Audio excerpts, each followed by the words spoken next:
અ, કલ્પના કરો કે કોઈ વ્યક્તિ મતલબ કે કોઈ યુવાન એક વર્ચ્યુઅલ રિયાલિટી એટલે કે પેલી વીઆર ગેમ રમી રહ્યો છે.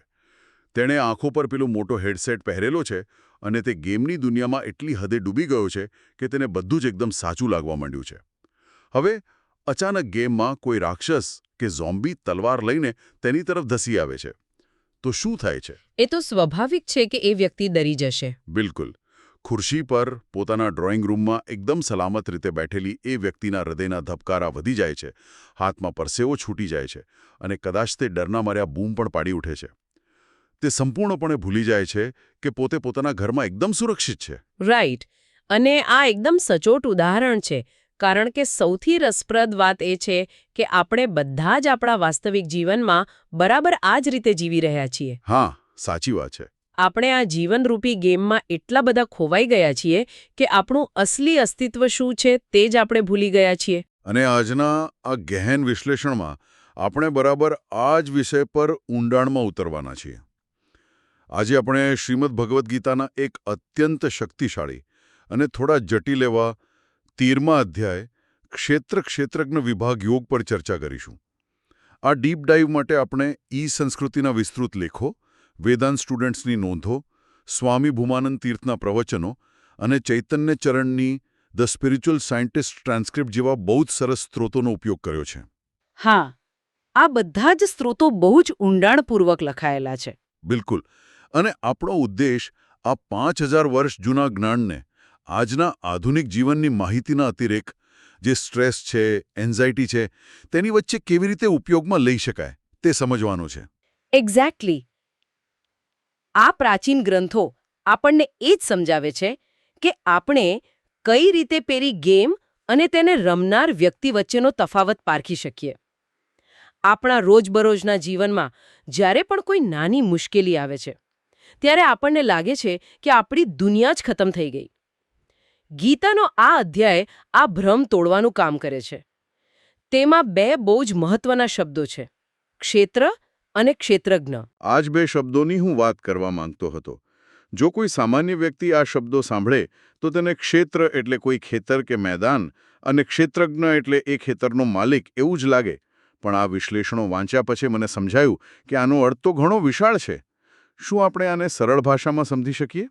ચોક્કસ. અહીં ક્ષેત્ર એટલે માત્ર આપણી આસપાસની જગ્યા કે આ હાડમાંસનું શરીર નહીં. તે એક આખું એક પ્લેટફોર્મ છે. લેખોમાં દર્શાવ્યા મુજબ આ ક્ષેત્ર કુલ 24 તત્વોનું બનેલું છે.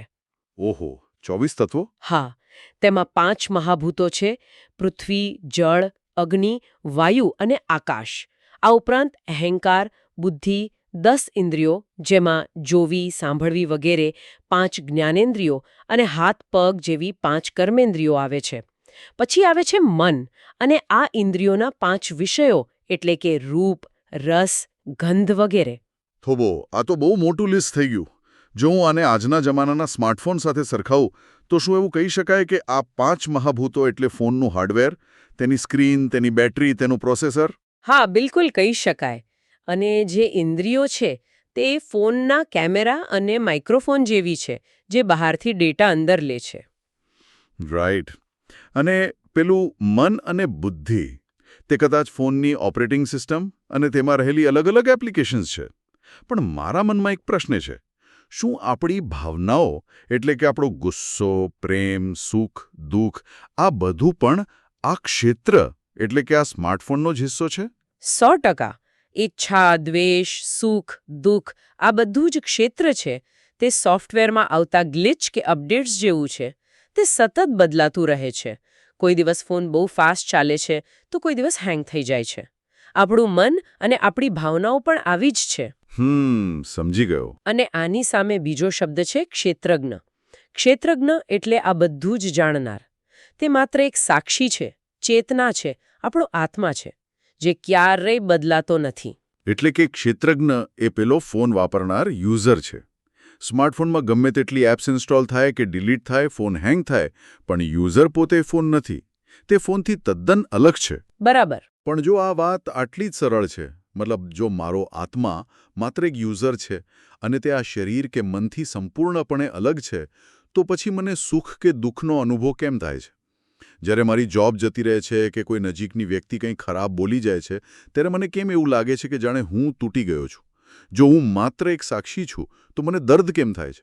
આ પ્રશ્ન ખરેખર માનવ જીવનની સૌથી મોટી મૂંઝવણ છે. અને ગીતાના આ વિશ્લેષણો તેનું બહુ જ વૈજ્ઞાનિક કારણ આપે છે. આ બધું પેલી ગુણોની રમત છે. જ્યારે પુરુષ એટલે કે આત્મા આ પ્રકૃતિ એટલે કે ક્ષેત્રમાં સ્થિત થાય છે ત્યારે તે પ્રકૃતિના 3 ગુણો સત્વ, રજસ અને તમસ સાથે ભળી જાય છે. અચ્છા, પણ આ ગુણો ખરેખર આપણા મગજને કઈ રીતે હેક કરે? શું આપણે આને આપણા રોજિંદા જીવનના ઉદાહરણથી સમજી શકીએ? હા, ચાલો આને પ્રેક્ટિકલ રીતે સમજીએ. સત્વગુણ એટલે શાંતિ અને જ્ઞાન. ધારો કે કોઈ વ્યક્તિ કોઈ પુસ્તક વાંચી રહી છે અને તેને સમયનું ભાન જ નથી રહેતું, તે એકદમ શાંત અને ફોકસ છે, તો તે સત્વગુણનો પ્રભાવ છે. ઓકે. પછી આવે છે રજસ ગુણ. રજસ એટલે આજના સમયનું પેલું હસલ કલ્ચર. સતત દોડભાગ, મારે આ જોઈએ છે, મારે પેલું મેળવવું છે, પ્રમોશનની ચિંતા, ડેડલાઇનનું સ્ટ્રેસ, આ બધી અશાંતિ રજસ છે. અને તમસ ગુણ એટલે આળસ અને મોહ. કલાકો સુધી સોફા પર પડ્યા રહીને પેલું ડૂમ સ્ક્રોલિંગ કર્યા કરવું એ તમસ છે. અચ્છા, એટલે કે પેલો ગેમ રમનાર યુઝર આ ત્રણમાંથી કોઈ એક મોડમાં એટલો બધો ખેંચાઈ જાય છે કે તે ભૂલી જ જાય છે કે પોતે ગેમની બહાર છે. એક્ઝેક્ટલી. આસક્તિ અને અહંકારના કારણે તે ગેમના પાત્રને વાગે તો પોતાને વાગ્યું છે તેવું માની બેસે છે. બરાબર પકડ્યું તમે. અને આ જ આસક્તિ, આ ગુણો સાથેનો અતૂટ લગાવ સારા કે ખરાબ યોનિઓમાં, સારા કે ખરાબ સંજોગોમાં વારંવાર જન્મ લેવાનું અને દુઃખ ભોગવવાનું મુખ્ય કારણ બને છે. આત્મા પોતાનો મૂળ સ્વભાવ, જે માત્ર એક નિર્લેપ સાક્ષીનો છે, તે સાવ ભૂલી જાય છે. તો પછી આ પ્રોબ્લેમનું સોલ્યુશન શું છે? જો આસક્તિ જ આખી ગેમની ખરાબી છે તો આ સોફ્ટવેરની બગને ફિક્સ કેવી રીતે કરવી? વાંચવામાં આવે છે કે આનો ઉપાય જ્ઞાન છે. હા. પણ જ્યારે હું આ લેખો અને નોંધો વાંચી રહ્યો હતો ત્યારે મને એક બહુ મોટો આંચકો લાગ્યો. આપણે સામાન્ય રીતે જ્ઞાન એટલે કોઈ મોટી યુનિવર્સિટીની ડિગ્રી, કોડિંગ સ્કિલ કે બહુ બધી માહિતી યાદ રાખવી એવું માનીએ છીએ. પણ અહીં તો જ્ઞાનની વ્યાખ્યા કંઈક અલગ જ છે.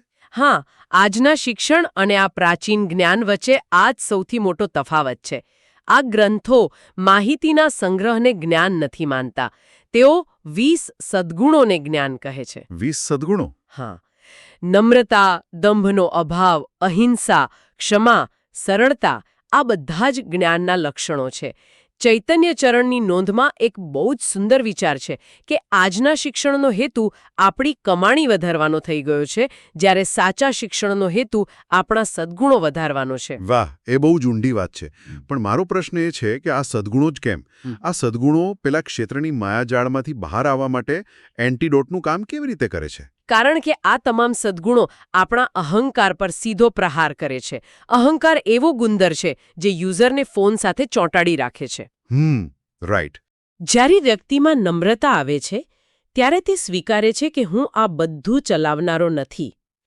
ક્ષમા કરવાથી વ્યક્તિ પોતાના કડવા અનુભવોમાંથી, ભૂતકાળના બોજમાંથી મુક્ત થાય છે.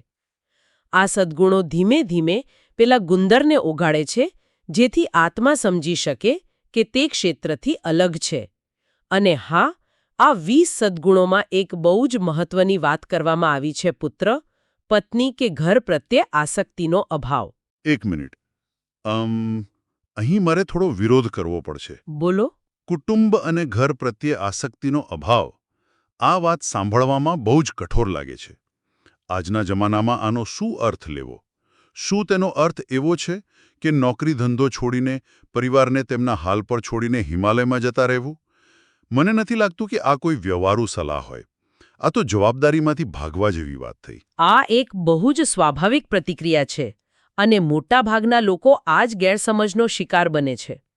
પણ વેદાંત સ્ટુડન્ટ્સની નોંધ અને સ્વામી ભૂમાનંદ તીર્થના પ્રવચનો આ વિષયને બહુ જ ઊંડાણથી સ્પષ્ટ કરે છે. એટલે એમનું શું કહેવું છે? અનાસક્તિ કે આસક્તિના અભાવનો અર્થ ફરજોમાંથી ભાગી જવું બિલકુલ નથી. તેનો અર્થ છે આપણા સંબંધોની વ્યાખ્યા બદલવી. માણસે આ દુનિયામાં એક માલિક તરીકે નહીં, પણ એક ટ્રસ્ટી તરીકે જીવવાનું છે. માલિક અને ટ્રસ્ટી વચ્ચેનો આ તફાવત ખરેખર શું છે? હું થોડો કન્ફ્યુઝ છું. જુઓ, વિચારો કે કોઈ બેંકનો મેનેજર છે. તે રોજ કરોડો રૂપિયાનો વહીવટ કરે છે. તે પૈસાની પૂરેપૂરી સુરક્ષા સુનિશ્ચિત કરે છે, એકાઉન્ટ્સ મેન્ટેન કરે છે. હા. પણ જ્યારે સાંજે તે ઘરે જાય છે ત્યારે શું તે એ ટેન્શનમાં ઊંઘી નથી શકતો કે અરે રે, બેંકની પેટીમાં પડેલા પેલા 5 કરોડ રૂપિયાનું શું થશે? ના, બિલકુલ નહીં. કેમ? કારણ કે તે જાણે છે કે એ પૈસા તેના નથી. તે માત્ર એક ટ્રસ્ટી છે, એક રખેવાળ છે. આ તો જબરદસ્ત વાત છે. એટલે કે ઓનરશિપમાં હંમેશા ગુમાવવાનો ડર અને સ્ટ્રેસ રહેલો છે. જ્યારે હું કહું છું કે આ મારું ઘર છે, અમારો પરિવાર છે, ત્યારે હું એક એવો અહંકાર ઊભો કરું છું જે મને સતત ડરાવે છે. બિલકુલ. પણ જો હું એમ વિચારું કે આ બધું પ્રકૃતિનું છે, ભગવાનનું છે, અને મને માત્ર થોડા સમય માટે આની દેખભાળ કરવાનું કામ સોંપાયું છે, તો હું મારું કામ પૂરી નિષ્ઠાથી કરીશ, પણ તેનું ખોટું સ્ટ્રેસ નહીં લઉં. એકદમ સાચું. સાચું જ્ઞાન એ છે કે આ હું અને મારું, જેને આપણે આઈનેસ અને માઇન્ડનેસ કહીએ છીએ, તેને દૂર કરવું. ફરજો પૂરી નિષ્ઠાથી બજાવવાની છે, કુટુંબને પૂરો પ્રેમ કરવાનો છે, પણ તેને માલિકી ભાવથી જકડી નથી રાખવાના. આ જ સાચી અનાસક્તિ છે. આ ખરેખર આંખ ઉગાડનારી વાત છે. પણ હવે જો માણસ માત્ર એક ટ્રસ્ટી છે, તો આ આખી સૃષ્ટિની વ્યવસ્થાનો અસલી માલિક કોણ છે? આટલા બધા ફોન, આટલા બધા યુઝર્સ, આ બધાની ઉપર કોઈ તો હશે ને? હા, અહીં ચર્ચા વ્યક્તિગત આત્માથી આગળ વધીને પરમાત્મા એટલે કે સર્વોચ્ચ ચેતના સુધી પહોંચે છે. ગીતામાં કૃષ્ણ કહે છે કે તેઓ તમામ ક્ષેત્રોમાં રહેલા એકમાત્ર ક્ષેત્રજ્ઞ છે. એટલે કે દરેક વ્યક્તિગત આત્મા માત્ર પોતાના પૂરતું જ જાણે છે, માત્ર પોતાના શરીરરૂપી ક્ષેત્રનો અનુભવ કરે છે. પરંતુ પરમાત્મા એ સર્વોચ્ચ સાક્ષી છે, જે અબજો શરીરોને, તમામ ક્ષેત્રોને એક સાથે જાણે છે. તે ઇન્દ્રિયો વિનાનો હોવા છતાં સર્વત્ર વ્યાપ્ત છે અને દરેકનું પાલન કરે છે. આ કન્સેપ્ટ સમજવા માટે મને ઇન્ટરનેટનું ઉદાહરણ બહુ યોગ્ય લાગે છે. જો મારું શરીર એક સ્માર્ટફોન છે અને હું તેનો યુઝર છું, તો પરમાત્મા એ વાઈફાઈ કે ઇન્ટરનેટ જેવું છે. દુનિયામાં અબજો ડિવાઇસ છે. ઇન્ટરનેટ આ બધા જ ડિવાઇસને એક સાથે જોડે છે. બહુ સરસ સરખામણી છે. તે દરેક ફોનની અંદર છે, તેના દ્વારા જ બધો ડેટા ટ્રાન્સફર થાય છે. છતાં ઇન્ટરનેટ પોતે કોઈ એક ચોક્કસ ફોનમાં કેદ નથી. તે બધે જ છે. બહુ જ સચોટ ઉદાહરણ છે. પરમાત્માની સર્વવ્યાપકતા કંઈક આવી જ છે. પણ અહીંયા એક બહુ મોટો વિરોધાભાસ છે જે મને હંમેશા મૂંઝવે છે. કયો? જો આ ઇન્ટરનેટ દરેક ફોનમાં છે, જો આ સર્વવ્યાપી પરમાત્મા દરેક જગ્યાએ, દરેક સજીવમાં બિરાજમાન છે, તો પછી આ દુનિયામાં આટલી બધી ખરાબ વસ્તુઓ કેમ છે? ગુનાઓ, હિંસા, ગંદકી. જો પરમાત્મા એ ગંદકીની અંદર પણ છે, તો શું એ પરમાત્મા પોતે દૂષિત કે મેલો નથી થઈ જતો? આ પ્રશ્ન સદીઓથી પૂછાતો આવ્યો છે અને આના સમાધાન માટે લેખોમાં 2 બહુ જ શક્તિશાળી, લગભગ કાવ્યાત્મક કહી શકાય તેવા ઉદાહરણો આપવામાં આવ્યા છે. પહેલું ઉદાહરણ છે આકાશનું. આકાશનું? કેવી રીતે? જુઓ, આકાશ સર્વત્ર વ્યાપ્ત છે. તે એક અત્યંત સુંદર અને સુગંધિત બગીચામાં પણ છે અને તે શહેરની બહાર આવેલા એક ગંદા કચરાના ઢગલામાં પણ છે. પરંતુ શું કચરાની દુર્ગંધ કે ગંદકી ક્યારે આકાશને મેલું કરી શકે છે? ના, એ તો શક્ય જ નથી. બસ, આકાશ એટલું સૂક્ષ્મ છે કે તે કોઈ પણ ભૌતિક વસ્તુથી ક્યારેય દૂષિત થતું નથી. અરે વાહ! અને બીજું ઉદાહરણ સૂર્યનું છે. સૂર્ય આખી દુનિયાને પ્રકાશિત કરે છે. વિચારો કે સૂર્યના કિરણો એક પવિત્ર ગંગા નદી પર પડી રહ્યા છે અને એ જ સમયે તેના કિરણો રસ્તા પર પડેલા કાદવ કીચડ પર પણ પડી રહ્યા છે. સૂર્ય બંનેને સમાન પ્રકાશ આપે છે. રાઈટ. પણ શું કાદવની અશુદ્ધિ સૂર્યના કિરણો દ્વારા પાછી ફરીને સૂર્યને ગંદો કરી શકે છે? નહીં. ક્યારેય નહીં. આત્મા અને પરમાત્મા બરાબર આ જ રીતે નિર્લેપ છે. તેઓ આખા ક્ષેત્રને જાગૃતિ આપે છે, પ્રકાશિત કરે છે, પણ ક્ષેત્રની કોઈ પણ ખરાબી તેમને સ્પર્શી શકતી નથી. એટલે કે ચેતનાનો પ્રકાશ માત્ર વસ્તુઓને જોવા માટે છે, તેમાં ભળવા માટે નહીં. આ વિચાર ખરેખર દૃષ્ટિકોણ બદલી રહ્યો છે. અને જ્યારે કોઈ વ્યક્તિને આ વાત બરાબર સમજાઈ જાય, ત્યારે કહેવાય છે કે તેને મુક્તિ કે મોક્ષનો માર્ગ મળી જાય છે. બિલકુલ. પણ આ વિશ્લેષણો સ્પષ્ટ કરે છે કે મોક્ષ એ કોઈ એવી જગ્યા નથી જ્યાં આપણે મર્યા પછી જવાનું હોય, જેમ કે વાદળોની ઉપર કોઈ સ્વર્ગ. મોક્ષ એ તો જીવતા જીવ દુનિયાને જોવાની એક નવી દૃષ્ટિ છે. સાચી વાત છે. તેને સમદ્રષ્ટિ કહેવામાં આવે છે. જે વ્યક્તિ આ સૂર્ય, કે આકાશવાળી વાત સમજી જાય છે તે દરેક પ્રાણીમાં, પછી તે એક સારો માણસ હોય, કોઈ મોટો ગુનેગાર હોય કે કોઈ પ્રાણી હોય, તે બધામાં સમાન પરમાત્માને જુએ છે. તે સમજી જાય છે કે આત્મા તો અકર્તા છે. અકર્તા. હા, એટલે કે આત્મા કોઈ કાર્ય કરતો નથી, તે માત્ર એક સાક્ષી છે. તમામ કર્મો, તમામ ક્રિયાઓ માત્ર આ પ્રકૃતિ, આ ભૌતિક વ્યવસ્થા અને પેલી 3 ગુણોની સાયકલ દ્વારા જ થઈ રહી છે. જ્યારે આ સ્વીકૃતિ પૂરેપૂરી આવી જાય ત્યારે માણસ જન્મ-મરણ અને કર્મોના બંધનમાંથી મુક્ત થઈ જાય છે. પણ ઊભો રહો, જો બધું જ કામ પ્રકૃતિ કરતી હોય, જો ગુણો જ બધું કરાવતા હોય અને મારો આત્મા સંપૂર્ણપણે અકર્તા એટલે કે એક્શનલેસ હોય, તો આ તો કોઈ કોર્ટમાં કેસ લડવા જેવી વાત થઈ. કેવી રીતે? ધારો કે કોઈ વ્યક્તિ કોઈનું ખૂન કરે કે બેંકમાં ચોરી કરે અને પછી એવી દલીલ કરે કે જો ભાઈ, મેં આ નથી કર્યો, આ તો મારી પ્રકૃતિએ, મારા શરીરના રજસ અને તમસ ગુણોએ કર્યું છે. મારો આત્મા તો માત્ર દૂર ઊભો સાક્ષી ભાવે જોતો હતો. શું આ કોઈ પણ ખરાબ કામ કરીને જવાબદારીમાંથી છટકી જવાની બહુ મોટી છટકબારી નથી લાગતી? હા, આ એક અદ્ભુત પ્રશ્ન છે. અને શરૂઆતમાં દરેક તાર્કિક મગજને આ જ વિચાર આવે છે. પણ આ ફિલોસોફીની ખરી કસોટી અહીં જ છે. અને નિષ્ણાતોએ આનો બહુ માસ્ટરફુલ જવાબ આપ્યો છે.